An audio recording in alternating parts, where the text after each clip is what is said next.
So, we have laid the foundation of the background that we needed to look at, which was, of course, our method of interpretation, how we're going to interpret Scripture literally. No more, no less, right? No more, no less. That's our motto here. The details matter. We've looked at the last years of time. 1,000 years really is 1,000 years, believe it or not. That's what it means. Oh, great. It means 1,000 years. So, and the centrality of the Jews. It's the for the Jew first and also for the Gentile principle. We discussed that. So if we try to say that the church, in other words, the Gentiles, are the main thing, it's not going to make sense. But if we understand that God made a promise to Abraham, Isaac, and Jacob, He promised to them and their descendants that He would give this kingdom. Remember in Matthew 22, Jesus says the kingdom of heaven is like a king who has a son, is going to have this wedding feast. Those who were invited, the Jews, said, nah, we're busy. So then they went out and they called anybody they could find. And some of those people responded. There was a guy in the feast who didn't have a wedding garment on, and he got the boot, right? So whether you were one of the invited or you were one of the people that was out on the highways and byways, you still had to have a wedding garment on. There was no exception to that. So, and that's why Jesus says, for many are called, but few are chosen. The many that are called are us, the Gentiles. The few that are chosen are the Jews. So that is a very important foundation when we're looking at the coming Messianic kingdom. The next thing we talked about were the fall feasts. There's a couple still to be fulfilled, which are the trumpets, the Day of Atonement, or Yom Kippur, and then tabernacles. And I believe tabernacles is going to last, well, I suppose forever, but at least 1,000 years, where God is dwelling with His people. And then we talked about the image of God, what that is, how we were made in it, how we fell, and we restored. We talked about radio halos, how the corruption is in the very DNA. Not DNA, but it's in the very rocks. It's in the grass. It's in everything. Everything is corrupted, and that was based on Romans chapter 8, verses 19 through 22. Okay, so that's where we've gotten so far. That's where we've gotten. So now we're looking at the shaking of the heavens and earth, and also the day of the Lord. And, well, let's just jump in, I guess, and look at these verses. You should have the packet there. So again, with all of that we've just summarized, using the literal interpretation method, we are going to look at all these things. And of course, we talked about biblical triangulation, where we use lots of verses to establish a point, not just one. We use a lot. And so this whole thing, this packet, I put together over probably, 6 months. I was working on this thing. And I titled it An Examination of the Kingdom That Lasts Forever, Even Forever and Ever. And I'm taking that from Daniel 7:18. But the saints of the Most High shall receive the kingdom and possess the kingdom forever, even forever and ever. Now, if we look at Revelation chapter 12, what we find is this great sign in heaven, John sees. And so he's got this great sign in heaven. He sees a woman clothed with the sun, the moon under her feet, and on her head a garland of 12 stars. So we understand this to be referring to Israel, because we find this in Genesis chapter, 37, if I remember correctly. So where, remember, Joseph has the dream, right? He's got the dream. He says, the sun, moon, and 11 stars bowed down to me. So this is talking about Israel. And of course we see here that she was with child. She gave birth. And then this great fiery red dragon wants to kill her, which is of course Satan. He takes a third of the stars with him. He's trying to devour the child. The child was caught up to God and His throne. That is, of course, the Lord Jesus. Then the woman fled into the wilderness, where she has a place prepared by God that they should feed her there 1,260 days. So this is talking about the Jews. See that? She's going to be protected. And war broke out in heaven. Michael and his angels fought with the dragon, and the dragon and his angels fought. Well, where do we find that? We find this in Daniel chapter 12. At that time Michael shall stand up, the great prince who stands watch over the sons of your people. There shall be a time of trouble, such as never was since there was a nation, even to that time. And at that time your people shall be delivered, everyone who's found written in the book. So Michael is the chief prince. He's the archangel over the people of Israel. And he's going to stand up in the last days to protect them, because this great battle is going to break out. Sure enough, we see it in Revelation chapter 12. The battle breaks out. Why? Because Satan wants to destroy the Jews. That's kind of his big purpose. So, of course, he doesn't prevail. He's pretty ticked. And it says here, now when the dragon saw that he had been cast to the earth, he persecuted the woman who gave birth to the male child. Well, of course, again, that's speaking of Jesus as the male child. Israel is that woman. She was given the wings of a great eagle. She goes into the wilderness for 3.5 years. The earth helps her. And the dragon was enraged with the woman. He went to make war against the rest of her offspring.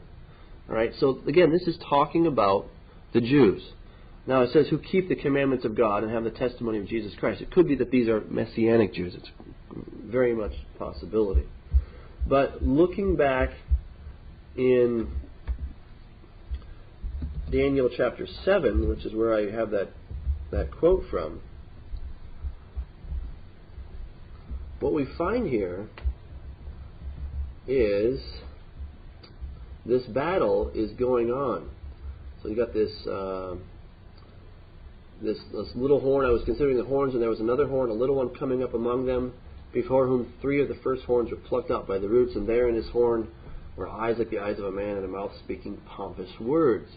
So this is the Antichrist who comes on the scene to try to destroy the saints of the Most High. And the saints, we find, are the Jews. Okay? They're the Jews. So where else do we see that? Well, the saints are going to receive the kingdom. And it says right here, I was watching, and the same horn was making war against the saints and prevailing against them. We find that in Revelation 13:7. It was granted to him to make war with the saints and to overcome them. And authority was given him over every tribe, tongue, and nation. That's not talking about the Gentiles in general. We know that there's going to be, tribulation, right? There's no question about that. But this is all about the Jews. So he's talking about the Jews. Both Daniel and Revelation are talking about Satan's attack on the Jews. Until the Ancient of Days came and a judgment was made in favor of the saints of the Most High, and the time came for the saints to possess the kingdom. You see there again? So if I go back to my key verse here, but the saints, so in other words, but the Jews, or the believing Israelites, if you will, of the Most High shall receive the kingdom and possess the kingdom forever, even forever and ever. Now, how long do you think that is? Any thoughts on that? Maybe 1,000 years. How about that? It ends at 1,000 years. What do you think?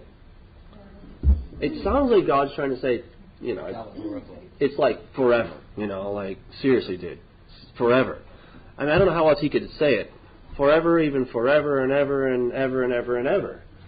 Without end or something. I mean, I don't know. What could he possibly say? So this kingdom that is given to the Jews, will go on forever. So this is our first thing. If we take the traditional position, which is that the millennium lasts for 1,000 years and then it gets, blown to bits at the end, and he makes a new one, then it sounds like it goes on for 1,000 years, and it stops at that point. But to me, this really sounds like it's going to start and it's never going to end. There's no pause. Yeah, there are milestones along the way, but there's no end to it, even forever, even forever and ever. So to me, that seems like very significant language. And then what we find is our first point. The first heavens and the first earth will be decimated and will not rise again. Things will be shaken and will flee away in the day of the Lord, that is before the millennium comes. Right? So these verses are all centered on the tribulation. And we have to kind of ease into our millennium by looking at the tribulation. We have to consider these things. So I've done my best to put these in two columns, the Old Testament on the left side, New Testament on the right side, so that we can compare them and we can see that the language is in many cases identical. Other cases it's very close, and certainly thematically they're the same. So Isaiah, oh man, what an amazing chapter. Let's just read the whole chapter. I told you guys would be reading the Bible. What more do you want? It's fun. All right, behold, the Lord makes the earth empty and makes it waste, distorts its surface and scatters abroad its inhabitants. And it's going to be with, all these different people. The land shall be entirely emptied and utterly plundered, for the Lord has spoken this word. The earth mourns and fades away. The world languishes and fades away. The haughty people of the earth languish. The earth is also defiled under its inhabitants, because they have transgressed the laws, changed the ordinance, broken the everlasting covenant. Therefore the curse has devoured the earth, and those who dwell in it are desolate. Therefore the inhabitants of the earth are burned, and few men are left. The new wine fails, the vine languishes, all the merry-hearted sigh. The mirth of the tambourine ceases, the mirth of the jubilant ends, the joy of the harp ceases. They shall not drink strong wine, etc. Let me just skip down a little bit here. It's getting very poetic and stuff, which doesn't mean it's not true. It's just poetic. So fear and the pit and the snare are upon you, O inhabitant of the earth. This is pretty radical, don't you think? And it shall be that he who flees from the noise of the fear shall fall into the pit. He who comes up from the midst of the pit shall be caught in the snare. For the windows from on high are open, and the foundations of the earth are shaken. The earth is violently broken. The earth is split open. The earth is shaken exceedingly. Now what if we were just to take that literally? What kind of picture do we have here?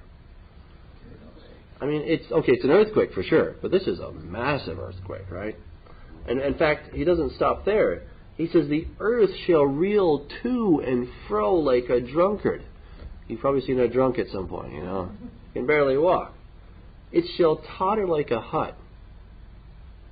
Its transgression shall be heavy upon it, and it will fall and not rise again. This chapter right here is very, very powerful. Because this is a tribulation chapter. This is the great tribulation right here,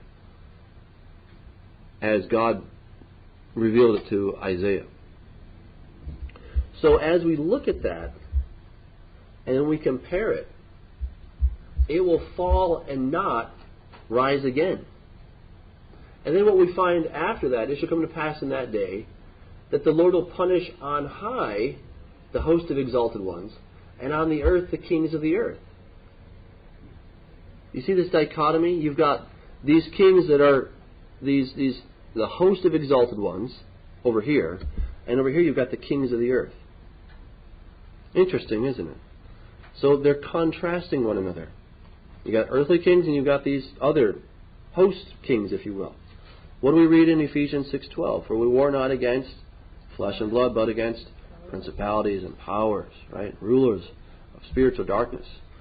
So that is who we're talking about. And look what happens to them. They will be gathered together as prisoners are gathered in the pit, and will be shut up in the prison. After many days will be punished.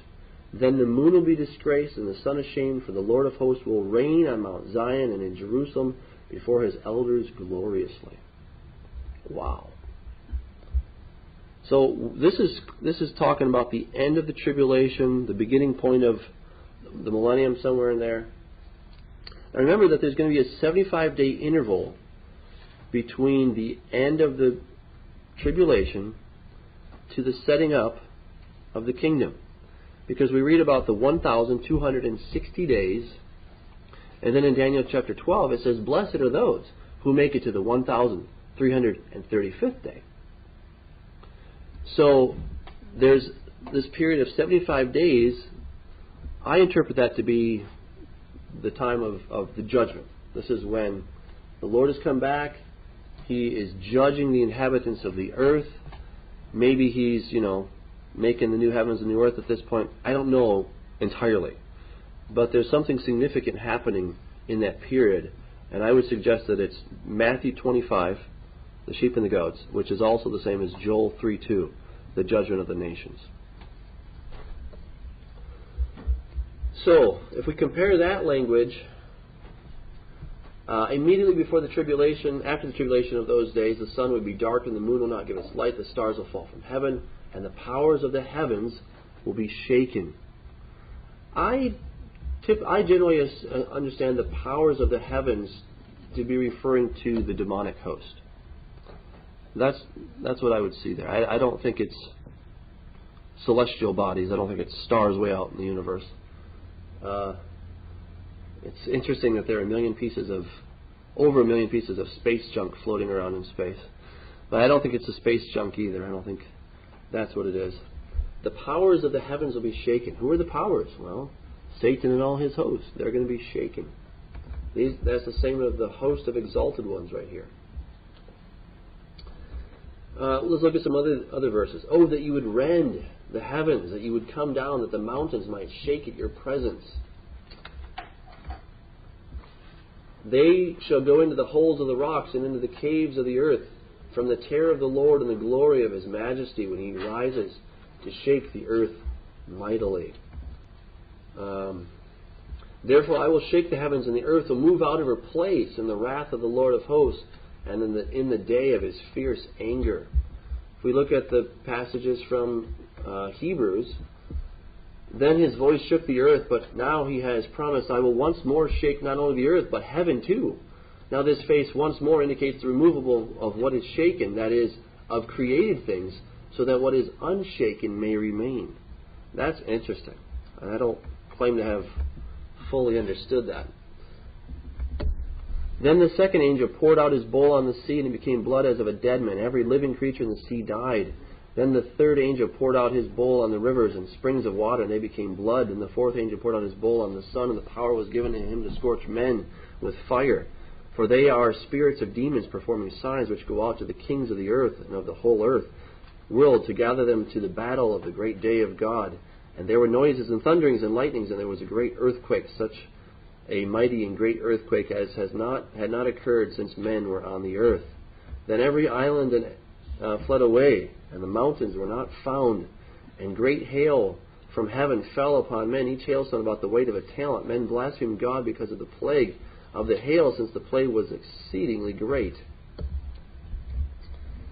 This is a pretty radical time here. So we're going to have the heavens and earth are going to be shaken. We see that every island is going to flee away. The mountains will not be found. Think about that geologically for a second. I mean, we've all, I think, experienced an earthquake. We had one here just a couple of days ago. That was a 3.5. That was just a baby earthquake, right? Now imagine every island. Hawaii, boom, gone. Okay. Every island is going to be gone. Every mountain, Mount Everest, gone. This is going to be a pretty radical change that's coming upon the earth. I mean, it's going to change drastically. And this is when, the men on the earth start to go and hide. But there's more. It says, "All the hosts of heaven shall be dissolved, and the heavens shall be rolled up like a scroll. All their hosts shall fall down as the leaf falls from the vine, and as fruit falling from a fig tree." Well, this is the same language that we find in Revelation chapter 6. And the stars of heaven fell to the earth as a fig tree drops its late figs when it is shaken by a mighty wind. Then the sky receded as a scroll when it is rolled up, and every mountain and island was moved out of its place, and the kings of the earth, the great men, the rich men, the commanders, the mighty men, every slave and every free man, hid themselves in the caves and in the rocks of the mountains, and said to the mountains and rocks, Fall on us, hide us from the face of him who sits on the throne and from the wrath of the Lamb, for the great day of his wrath has come. Looking in Isaiah chapter 2. Enter into the rock and hide in the dust from the terror of the Lord and the glory of his majesty. The lofty looks of man shall be humbled, the haughtiness of man shall be bowed down, and the Lord alone shall be exalted in that day. For the Lord of hosts shall come upon everything proud and lofty, upon everything lifted up, and it shall be brought low, upon all the cedars of Lebanon that are high and lifted up, upon all the oaks of Bashan, upon all the high mountains, and upon all the hills that are lifted up, upon every high tower, and upon every fortified wall, upon all the ships of Tarshish, and upon all the beautiful sloops. The loftiness of man shall be bowed down, and the haughtiness of men shall be brought low. The Lord alone will be exalted in that day, but the idols he shall utterly abolish. They shall go into the holes of the rocks and into the caves of the earth from the terror of the Lord and the glory of his majesty when he arises to shake the earth mightily. You see what I'm talking about? How we have to go back and not only take Revelation, but we've got to look at Isaiah and the Old Testament as well. We've got to look at all the Scriptures. Because when we look at all the Scriptures and we pair them together, or we triangulate, so to speak, then we get, this is what we're talking about.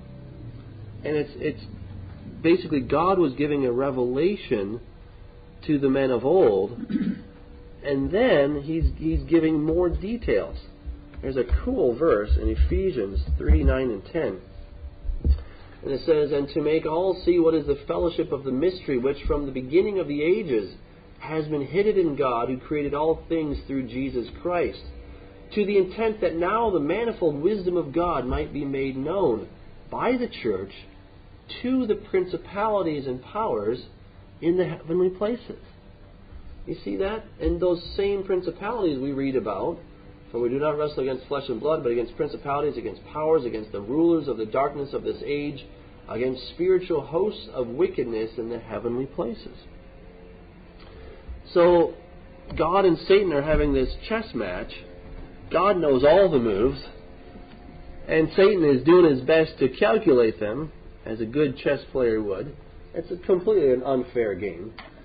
But, Satan signed up for it. So God says, okay, boom, he moves. And Satan's scrambling to make his move. God knows every move, but he's not going to reveal them before his time. And now he's using the church to reveal what's going to happen to the principalities and powers. Don't you love that? I mean, wow. To the principalities and powers, this is radical stuff. Where he is, we're being used whether we know it or not. And he's now revealing secrets. So what he had partly revealed before, or he'd revealed but it hadn't really been come into focus, now we have the rest of the story. And just like that triangulation principle, now we can say, okay, I've got this point, and I've got this point, and I've got this point. Now I can plot my position. Whereas before it was somewhat difficult, but now it's much easier because we have more points to plot our position. So as we're looking at this, we see here the same language. And Marty, did you pass out those? If you could. We talked about this last week, but I just wanted to now give you guys a copy. I decided to make a comparison of seals, trumpets, and bowls from the book of Revelation, and I just thought I would just plot them. And there's nothing mysterious here. I just put them in a chart so that it's much easier to see, because I kept going through Revelation. I'm like, man, it sounds like I heard this before. Could it be? And until they're next to each other, it's really hard to see. But once they're next to each other, oh man, it just becomes, to me it seems like a no-brainer. But I'll let you guys decide. So what I did is I put the seals, trumpets, and bowls. And I think what's happening, if I write this on the board, what I kind of see happening is, if this is the full time of the tribulation, I see the seals more or less kind of happening like that. So 1, 2, 3, 4, and 5.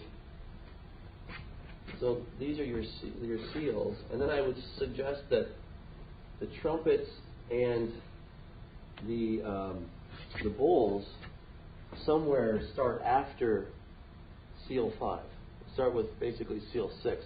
And so seal 6, basically, it's kind of a summary of what's happening, and then we see more detail as that's played out in those others. And a pretty important clue we find in Revelation chapter 10, where you remember that John has to eat that little book, and it says that it's bitter in his stomach. It was yummy in his mouth, but it was bitter. And he says, "Go, take the little book which is open in the hand of the angel who stands on the sea and on the earth." It says, "Take it and eat it, and it will make your stomach bitter, but it'll be as sweet as honey in your mouth."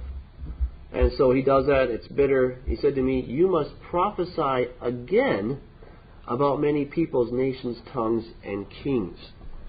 So what seems to be happening here is that what happens in Revelation 1 through 10 is sort of the first go-over to some extent. And then we seem to have he kind of tells the story again.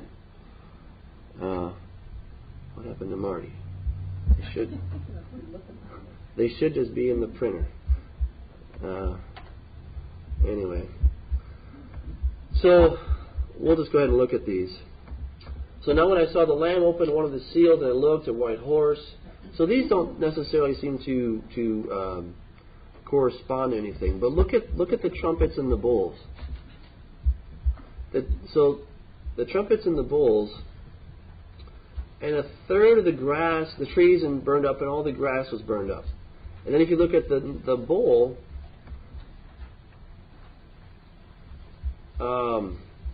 well, he pours out this thing, and it got those who have the mark have this loathsome sore. And then the second, a great mountain burning with fire was thrown into the sea, and a third of the sea became blood, and a third of the living creatures in the sea died, and a third of the ships were destroyed. Well, in the second bowl, we find that he pours his bowl on the sea. It became blood as of a dead man, and every living creature in the sea died. So it seems like we got these sliders on a mixer, where you turn it up by a third to see if anybody's going to repent. And basically nobody seems to repent. And so then God turns up the volume full blast. That seems to be the difference between the trumpets and the bowls. It's a matter of magnitude. It's not so much a different judgment. It seems to be the same judgment, but there's a difference in magnitude between them. The third angel sounded, a great star fell from heaven, burning like a torch, and it fell on a third of the rivers and on the springs of water.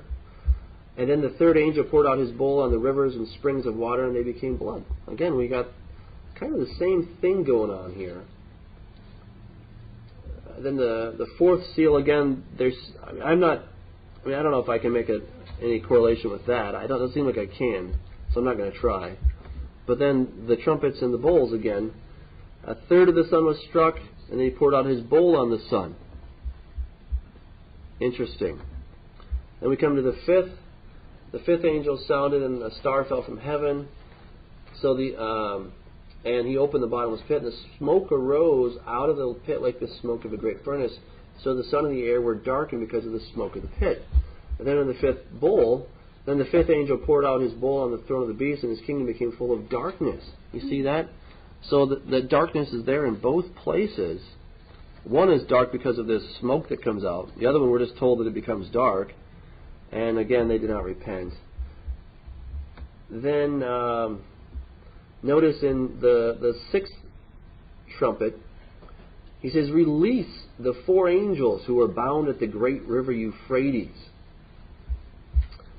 So the four angels who have been prepared for the hour and the day, etc.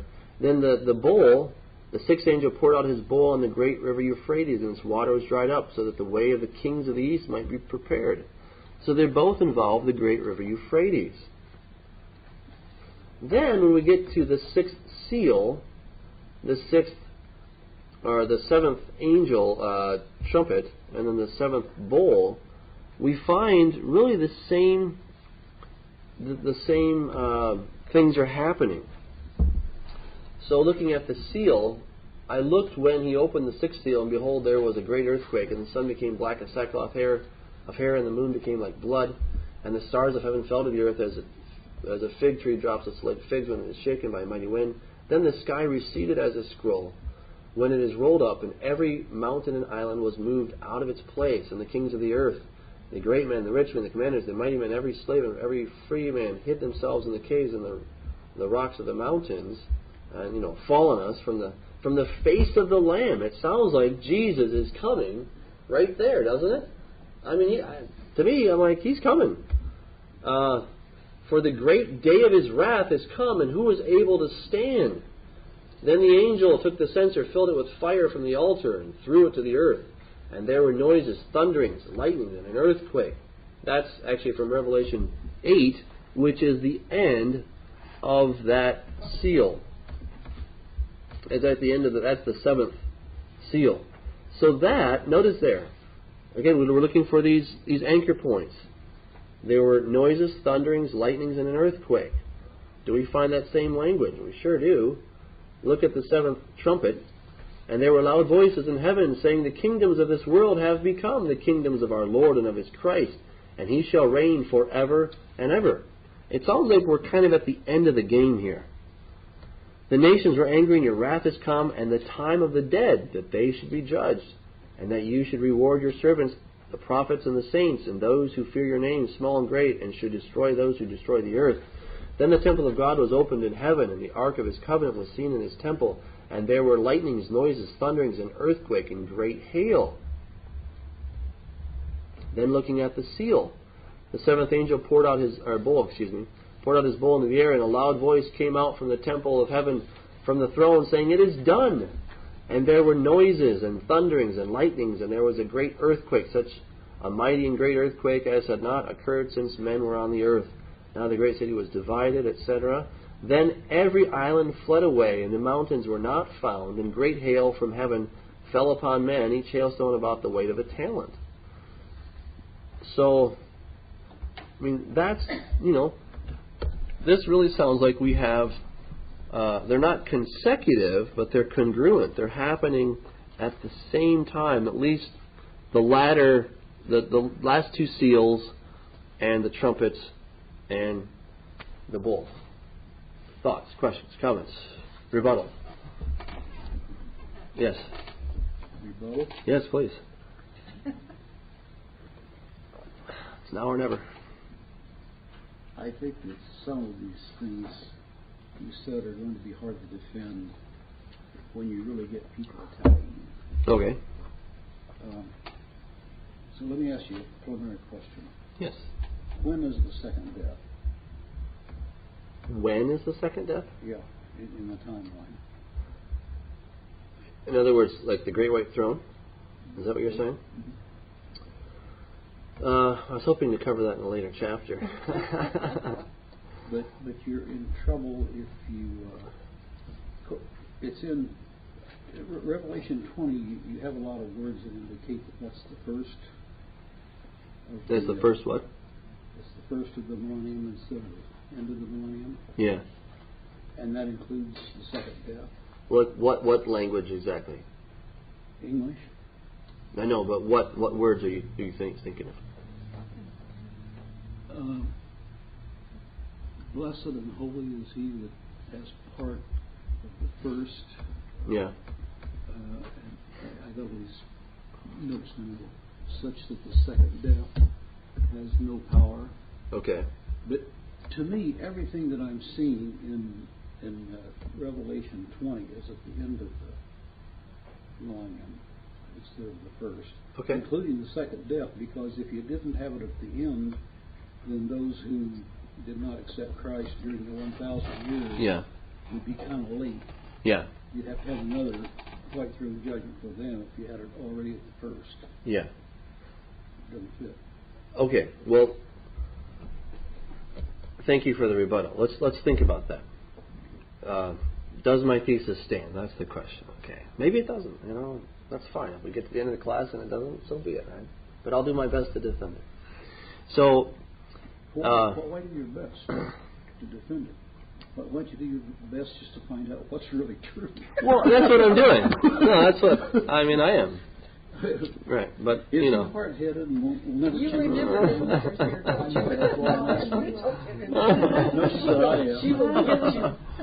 Yeah. No, well, of course, we're seeking truth, right? We're seeking the truth. I just happen to have an idea that I think is what the real reality is. So, because I'm in the minority position, I have to defend my position too. The rest of everybody else, okay? And it'll be a tough battle. I agree, but it could be fun. So when was the second death? All right, well, the second death.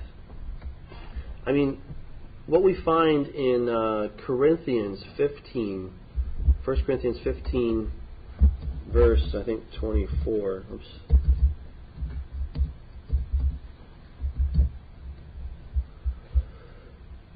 Then comes the end when he delivers the kingdom to God the Father, when he puts an end to all rule and all authority and power. So I would presume this is talking about the millennium.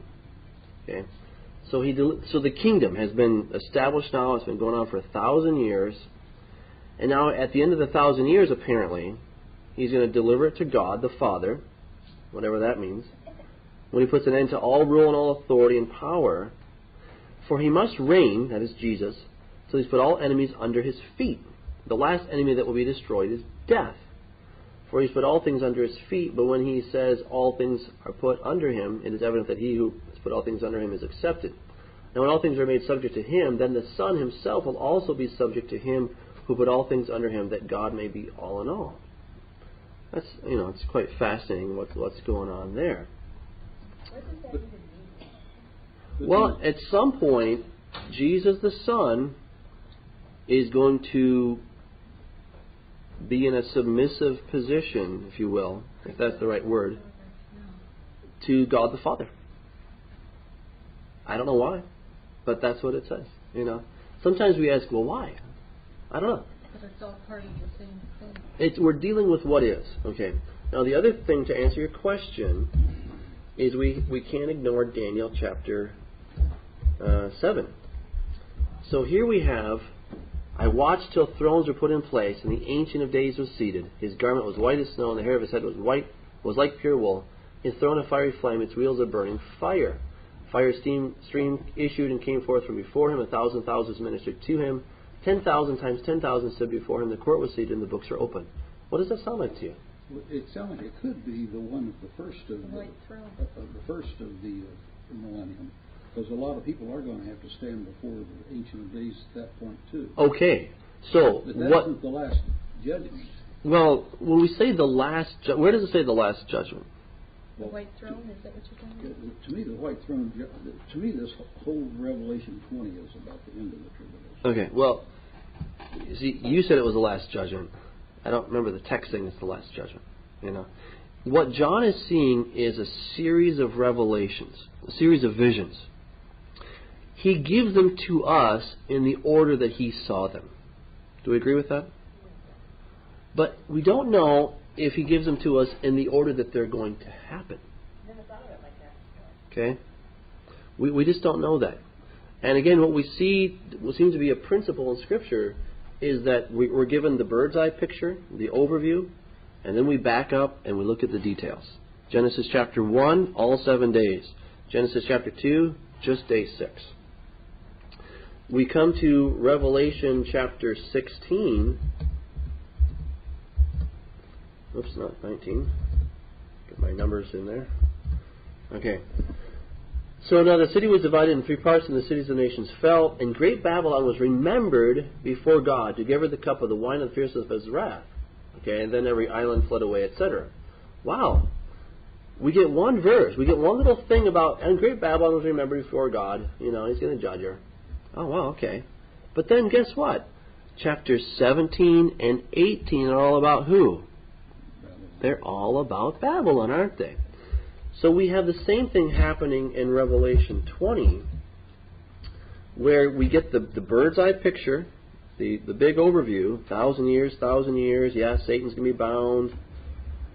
And then in 21 and 22, we get supporting details.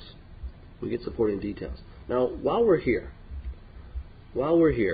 let's just check out verse 11, because I think this will help calm your fears. Should I believe this Doug guy or not? Could be out there on a limb. And this took me some time to just think about this one. Because I'm like, what do I do with this verse? Then I saw a great white throne, and him who sat on it, from whose face the earth and heaven fled away, and there was no place found for them. What does that sound like? It sounds like, hey, this must be happening after the 1,000 years, because now heaven and earth are going to flee away. And that's why you have people, when they come to 2 Peter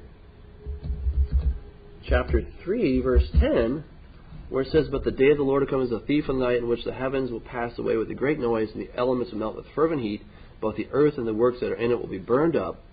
They would say, well, this is stretching over 1,000 years, even though it says that the heavens will pass away. It says, in which what? In that day, the day of the Lord, when He comes as a thief in the night. So it's not at the end of the 1,000 years, according to Peter, but because we know about Revelation 20, verse 11, we're saying, well, I have to interpret Peter in light of Revelation. But let me suggest this to you. First of all, this is where one of these times you got to go back to the Greek to see what's going on here. Because this word fled is what we call an aorist. It's a simple past. So that kind of gives us some little bit of freedom. So it's a simple past. It's past tense. How can you translate an aorist? Well, there's various ways you can do that, and I put that on the handout that I gave you there in the footnotes. If you check that out, let's see here. I saw what you wrote down, but that does that mean it has to be interpreted that way? It does not have to be. Okay, because all the rest of the chapter would be just the opposite of that. All the rest of that chapter looks like the end of it. Well, I still think that's a matter of conditioning. I don't think that that's the case at all. And if we look at the rest of the Bible, then... Let me cross-examine you. Please. Well, let me finish this. So, listen here. This is according to Burton's Greek grammar. The constant characteristic of the aorist tense in all of its moods, including the participles, that it represents the action denoted by it indefinitely, simply as an event. Neither on the one hand picturing it in progress, nor on the other affirming the existence of his result. All right? And then he also goes on, the aorist for the English pluperfect. The aorist indicative is frequently used in narrative passages as a past event which precedes another past event mentioned or implied in the context. That's not really enough to throw out the whole logic of the 20th chapter. Well, it's enough to make a good case, though. It's enough to make a good case. So what can be happening here is it's from whose face earth and heaven fled away. It's not that it's necessarily happening. It's not that, John's seeing this, and here comes the one on the white throne, and then heaven and earth, whew, right? But he's telling us a description of who this one is, and his feature characteristic, right, or his specific feature, whatever. Just like if I'm in the mall and I say, I saw the music star, the one that won the Emmys, or what is it, whatever they win, or the movie star who won the Grammy. Okay, like, oh, okay, that one.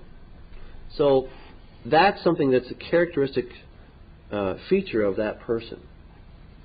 So we're talking about the one, which there's several thrones up there, right? In Revelation chapter 20, there are several thrones. I'm giving the floor back to you in a second. And I saw thrones, and they sat on them, and judgment was committed to them. So there are thrones. But not God's white throne. Oh no, well, their thrones. Yeah. So then he sees a great white throne. Okay, so what's so special about this one compared to the other ones? Because he sat on it. Yeah. Well, the one sitting on this one is the one from whose face the earth and heaven fled away. Okay, go down. On the great white throne judgment, would you agree that those in the second resurrection are even the ones that will be tried at the great white throne judgment? Because we got in Daniel that everyone's going to be in either the first or second resurrection. Yeah. So the question again? Is the great white throne judgment the final judgment of those who've already been in hell and all those who are in the second resurrection? I don't know. Well, then you have to. Where would you judge the ones you don't know about? Well, let me be a good Jew and ask you another question. Guys, jump in, okay? Please.